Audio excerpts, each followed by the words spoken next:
jàpp naa ne ñun ci suñu magistère bi dinañ fexe ba dëgg moom dinañ ko awala yoon ci awala yoon boobu nag dafa am procédure am yoon yëkkati ngeen fi ay kàddu yu bare ci ay kuréel ak ay jafe-jafe yu am ci justice bi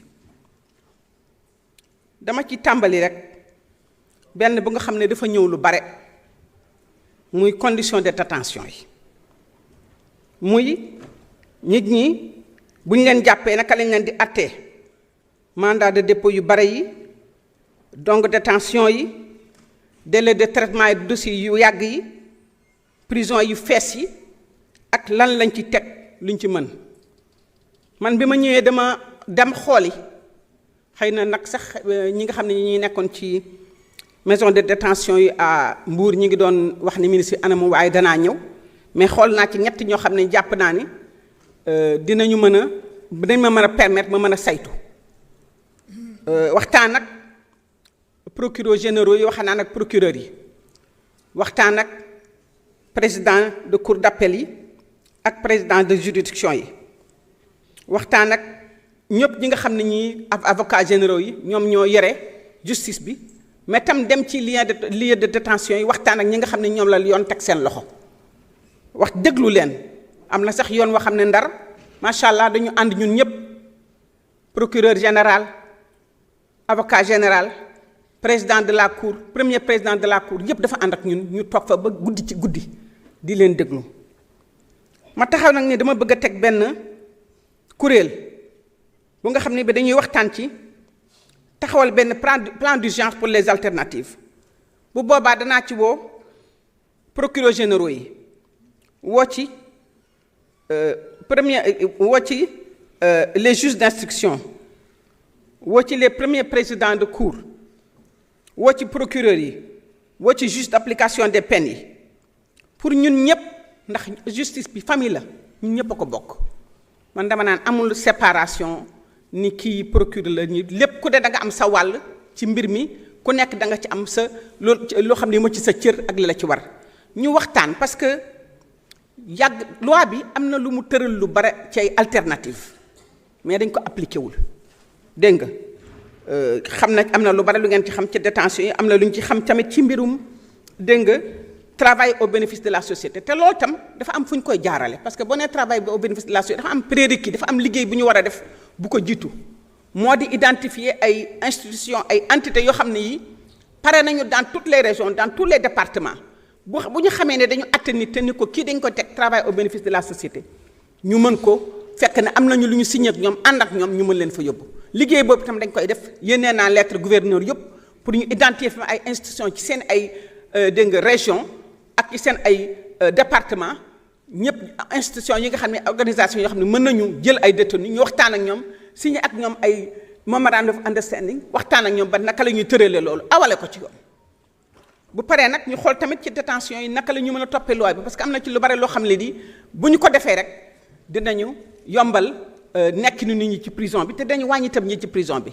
dëgg la ni ñi ngi tabax ay prison am na yoo xam ne yii ay lieux de détention yoo xam ne taxawal nañ ko ñu ngi koy liggéey xam nga ne lu bal yu rëy ci amoon mais nag ñu ngi koy leeral ngir prison de Sébikotane bi nga xam ne ñu ngi wax ñu dañ ko defaraat prison de Diamniadio am na fa ay jafe-jafe wax ngeen ko prison wu Kolda dinañ ci jóg ci lu gaaw a gaaw waxoon naa leen ko keroog ci commission bi te dinañ ko def kon loolu laay bëgg a wax beneen bi tamit ci mbiru jàngat ak naka la ñu mën a xoolee liggéey bi mooy ci xool les lois sur la criminalisation mu ñool ñett sur le viol sur le vol de bétail ak loi Latif Guèye comme que dañ ko tëraloon boobu ba léegi ñu mettre ko en œuvre acteurs yi yéen ñii nekk yéen nga xam ne yéen i voté loi yi organisation jigéen ñi ñëpp war a mën a toog waxtaan xool pratique bi naka la demee c'est-à-dire naka la ñu mettre en œuvre loi yi lan la jur lan lañ ci jàngat am na ay jubbanti ñu war a def naka lañ koy defee mu war a doon donc waxtaan boo xam ne bii ñun ñëpp Sénégal ñoo koy bokk waxtaane ko loolu bu ko defee dinañ gën a xool bu ñu amee ay jubbanti wala ay corrections yu ñu mën a def ñu war ko mën a indi ci loi yu criminalisation yooyu ñu tegoon dama bëgg rek évoquer kayit yi soog a dem ci kii am na tam député bu ma laaj mbiru extradition yi extradition yi nag député bi Fatou Cissé Goudiaby évoqué ne loi wu France ci mbirum extradition. Comme vous le savez, le Sénégal a signé des accords avec la France pour l'extradition. La France souvent demande au Sénégal qu'on extradie ses citoyens au Sénégal. Ces citoyens peuvent être français seulement, ils peuvent être sénégalais et français ou autres. Lorsque la France demande à ce qu'on extradie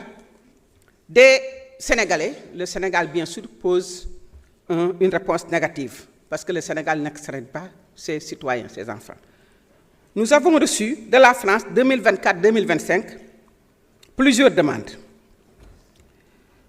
Presque 19 demandes. Parmi ces 19 demandes, 3 personnes ont été extradées. Le Sénégal a refusé d'extrader 4 personnes. Nous avons 10 personnes qui n'ont pas été extradées. Parce que simplement, nous avons 2 Sénégalais qui sont en France et que la France jusqu'à présent n'a pas envoyé au Sénégal. Et le Sénégal a donné toutes les justifications et continue de demander l'extradition de ces personnes. Comme cette loi est un accord entre 2 pays, il faut donc qu'il y ait un principe qui est le principe qui respecte aussi bien la responsabilité du Sénégal dans ce cas-là que celle de la France. Et c'est pourquoi nous avons décidé de suspendre à toute extradition à la France jusqu'à ce que la France réponde à ce que nous avons demandé. Et il s'agit à présent de 12 personnes que dont la France demande l'extradition. Bien sûr que si ces personnes-là sont coupables de crimes, nous les arrêtons, nous ne faisons pas comme la France, nous ne les laissons pas librement, nous les arrêtons, mais nous ne les renvoyons pas à la France. Donc ça, c'est un message clair que la réciprocité va s'appliquer. Je pense que donc les questions d'administration pénitentiaire, j'en ai assez parlé. J'ai parlé un petit peu des questions d'ouverture des maisons de justice. Waaw, maison de justice nag dafa nekk kër yoo xam ne yii ni dañ ko taxawal mu tegu ci convention boo xam ne dafa nekk ci diggante maire yi ak ministère de la justice. Donc am na solo ñu xool naka la ñu mën a yokkee wala gën a ñoŋal liggéey boobu ci maison de justice yi. Laaj nañu benn pour ñu war a ubbi ci Podor. Def nañu ñi ngi liggéey ak maire yi donc pour xool naka la ñu mën a ubbee maison de justice boobu ci Podor. Bunkiling tam laaj nañu soxla na maison de justice étude de faisabilité ñi ngi ciy liggéey pour xool nag fan lañ koy def parce que dafa laaj tamit ay conditions ñu mën a trouver un local ñu mën a trouver personnel bi nga xam ne moo fay liggéey. Indi teg fa sécurité ak yooyu mais teg nañ tamit ñoo xam ne ñi ngi liggéey ci loolu pour xool demande boobu naka lañ koy mën a réaliser. Pour Mbacké maison de justice bi dafa nekkoon ci localité boo xam ne bii c'était un local conventionné kooku nag dafa tëddoon ci convention d'installation bi nga xam ne bii ministre de la justice moom la amoon ak commune bi waaye commune bi li mu waxoon ni moom lay def ko respecté wul pour mën a toppatoo loyer yi parce que maison de justice bi ak ci accord bi commune bi moo war a fay loyer yooyu la mais ñun ñi ngi xool naka la ñu mën a waxtaanee commune bi pour que ñu dellu si waat régler yooyu yëpp pour que ñu am maison de justice à Mbacké parce que xam nañ ne lu ñu soxla la foofu. xam nañ ne maison de justice yi am nañu njëriñ trop parce que dañuy dimbali ci di nga wàññi nit ñi nga xam ne ñoo ngi nekk ci juridiction yi ñu leen di soxla droit mën a régler seen ay jafe-jafe ci diggante waxtaan jàppale tamit citoyens yi ñu mën a gam accès bu gën a gaaw ci justice dégg nga te loolu dañu ci taxaw lool parce que xam na ne li ñuy wax ni tamit maison tribunaux yi dañu fees maison de justice dañu jàppale pour wàññi tribunaux yooyu fees gi mu fees ñooñu nag ñi ngi ciy liggéey bu baax a baax pour gën ko yokk te dégg naa li ngeen wax waaye fii mën naa leen jox tuuti fan la ñu amagum déjà ay maison de justice liste baa ngi ni defe naa ni au lieu ma koy lire dinaa ko bàyyi assemblée bi mën na koo jëriñoo après. am na tam ay questions yu jëmoon ci affaire personnel judiciaire bi mën naa wax ni parce que surtout li jëm ci donc accessibilité des parloirs de justice à Rufisque loolu amoon na benn courrier bu ñu yónnee woon le 30 avril 2025 yónnee woon ko ministre des transports pour mu jàppale ñu ci mën a fexe ba donc waa Tëngéej mën a am transport bu leen di yóbbu